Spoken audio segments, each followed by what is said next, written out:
नमस्कार दोस्तों, शिव साधना तंत्र चैनल में आपका स्वागत है। भगवान सदाशिव महादेव की कृपा आप सब पर बनी रहे, ऐसी मन में कामना है। दोस्तों, आज बात करेंगे शिव अष्टोत्तर शतनाम स्तोत्र या शिव अष्टोत्तर शतनामावली के बारे में। क्योंकि इस मास 18 फरवरी आने वाली जो 18 फरवरी है, दिन शनिवार है, उसको भगवान सदाशिव का एक महापर्व, महाशिवरात्रि का जो महापर्व है वह भी आने वाला है। आपको पहले से ही जानकारी होगी। तो कैसे इस पर्व की वेला में हम शिव अष्टोत्तर शतनाम या शिव अष्टोत्तर शतनामावली की साधना करें कि भगवान सदाशिव की कृपा आपको प्राप्त हो और जो आपका जीवन है वो पहले से अधिक सुखी समृद्ध बन सके। क्योंकि किसी भी साधना को आरंभ करने में समय का बहुत महत्व है और जब कोई ऐसा महापर्व आता है तो उसके जो प्रारंभिक 9 दिन होते हैं उससे पहले के, उस समय उस देवता संबंधी जितनी भी शक्तियाँ होती हैं वे काफ़ी जागृत अवस्था में आ जाती हैं। तो हम उससे पहले पहले जितना शीघ्र हो सके, जैसे कि आने वाले सोमवार से भी हम इस साधना को प्रारंभ कर सकते हैं। तो इसकी पूरी प्रमाणिक शास्त्रोक्त विधि जो है उसके बारे में आज चर्चा करेंगे। तो सबसे पहले तो ये जान लें कि शिव अष्टोत्तर शतनाम के जो ऋषि हैं वो नारायण ऋषि हैं, अनुष्टुप छंद हैं, देवता स्वयं सदाशिव हैं और एवं शक्ति माँ गौरी स्वयं है। और इसकी जो फलश्रुति है उसमें लिखा हुआ भी है, यस्त्री संध्या पठेन नित्यम नाम नाम अष्टोत्तर शतम शत रुद्र तिरावृत्या यत फलम लभते नर। अर्थात शत रुद्र तिरावृत्या यत फलम लभते नर। शत रुद्र की अर्थात 100 बार रुद्री की जो आवृत्ति होती है, 100 बार जो रुद्री का पाठ करने पर जो पुण्य फल की प्राप्ति होती है वे इसकी एक बार आवृत्ति करने मात्र से ही हो जाती है। तो ऐसा इसका फल है।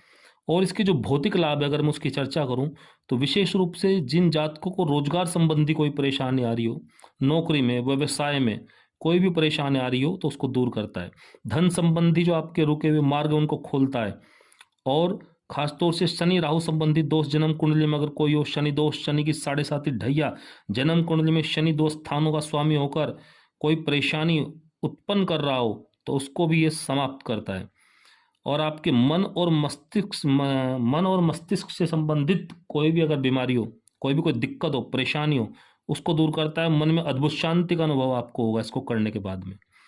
जिस जातक को तीव्र रूप से आवेश आता हो, बहुत अधिक गुस्सा आता हो, किसी की कई भी छोटी सी बात इतनी चुभ जाती हो कि मन मस्तिष्क परेशान हो जाता हो और बहुत क्रोध उत्पन्न होता हो, ऐसे जातकों को विशेष फायदा होता है।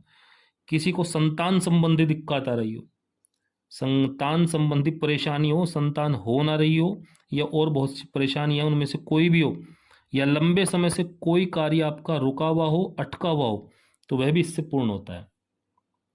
अगर मैं इसके भौतिक लाभों की चर्चा करना आरंभ करूंगा तो वीडियो बहुत अधिक लंबी हो जाएगी। दोस्तों, मैंने देखा है कि कोई भी ऐसा कार्य नहीं है जो इससे संभव ना हो, बशर्ते कि आप पूरे श्रद्धा और विश्वास से महाकाल के चरणों में पूरी श्रद्धा से इसको आरंभ करें। तो सबसे पहले आपको करना क्या होगा? सबसे पहले तो मैं आपको सामग्री बता देता हूँ।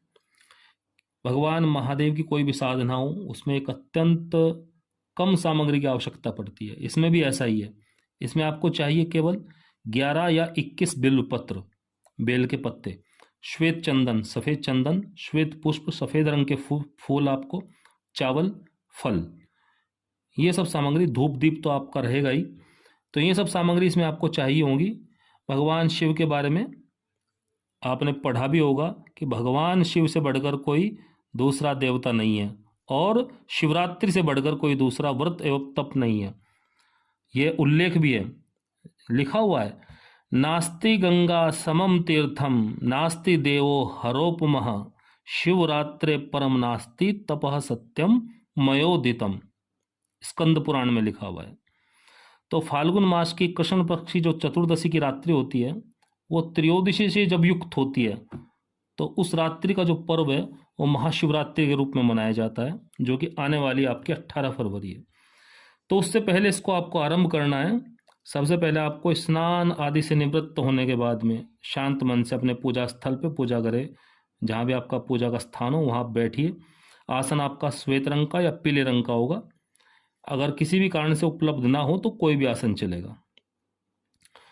भगवान सदाशिव का जो विग्रह होगा या कोई मूर्ति होगी आपके, पूजा स्थान में, उसके सामने आप बैठेंगे और सबसे पहले भगवान गणपति महाराज और माँ भगवती की पूजा आराधना करेंगे, उनका ध्यान इत्यादि करेंगे।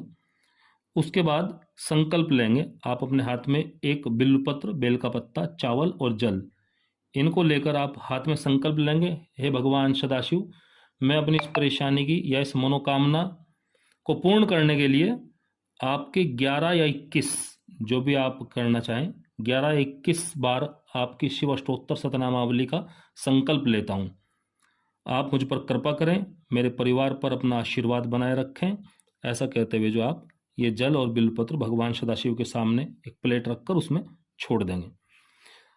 उसके बाद में आप भगवान सदाशिव का ध्यान करेंगे, लेकिन उससे पहले त्रिपुंड चंदन में थोड़ा सा जल डालकर, या गीला चंदन हो तो उसको वैसे ही 3 उंगली से, आपकी कनिष्ठिका जो कन्नी उंगली होती है उसको छोड़कर बाकी की 3 उंगलियों को चंदन में लगाकर मस्तक पर त्रिपुंड खींचेंगे।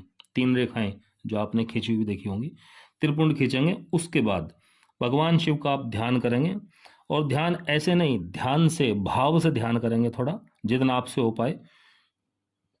कर्पूर गौरम से कर सकते हैं, या शिव का अन्य बहुत सारे ध्यान मंत्र हैं उससे भी कर सकते हैं। जैसे एक ध्यान मंत्र है आपका शिव भगवान का, ओम वंदे देव उमापतिं सुरगुरुं वंदे जगत कारणं वंदे पन्नानगभूषणं मृगधरं वंदे पशूनां पतिं वंदे सूर्यशशाङ्कवह्निनयनं वंदे मुकुन्दप्रियं वंदे भक्तजनाश्रियं च वरदं वंदे शिवमशङ्करं वंदे शिवमशङ्करं। तो इस तरीके से थोड़ा भावपूर्ण आप ध्यान करेंगे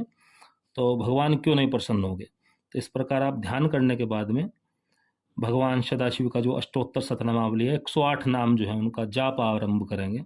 और जैसे ही आपका 108वां नाम संपूर्ण होगा, उसके बाद आप एक बिल्वपत्र उठाएंगे और उस पर सफ़ेद चंदन का तिलक, प्रत्येक पत्ते पर, तीनों पत्तों पर सफ़ेद चंदन का तिलक करने के बाद में भगवान शिव को वो अर्पित कर देंगे।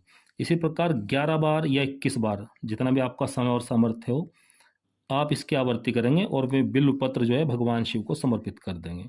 तदुपरांत जो फल आपने रखे हुए हैं उनमें से फल लेंगे, केला, सेब, अनार, कुछ भी हो सकता है। वो फल अपन अपने हाथ में लेंगे और भगवान शिव का ध्यान करेंगे, फल को हाथ में लेकर कि भगवान सदाशिव, मैंने जो आपके समक्ष जाप किया है यह आपके चरणों में समर्पित है, आप इसको स्वीकार कीजिए और मेरी जो मनोकामना है, यह जो मेरी परेशानी है, उसका आप निवारण कीजिए।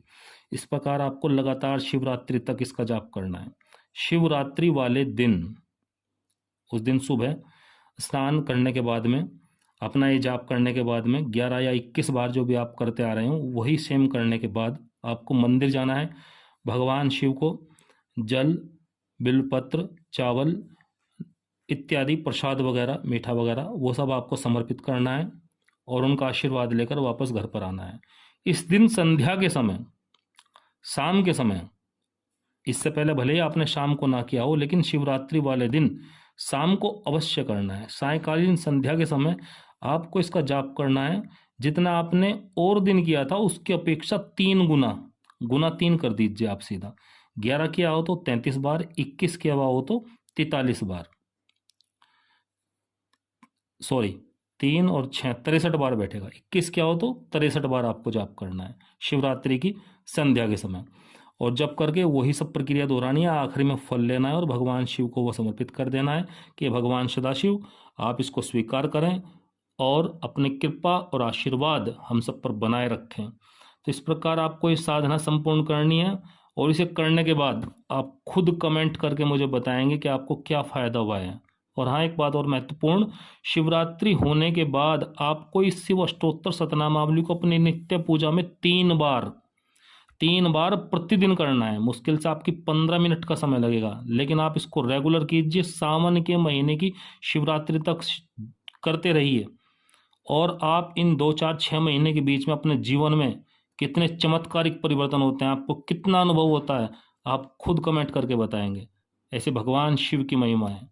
जय महाकाल, जय महादेव। मिलते हैं दोस्तों फिर अगले वीडियो में। नमस्कार।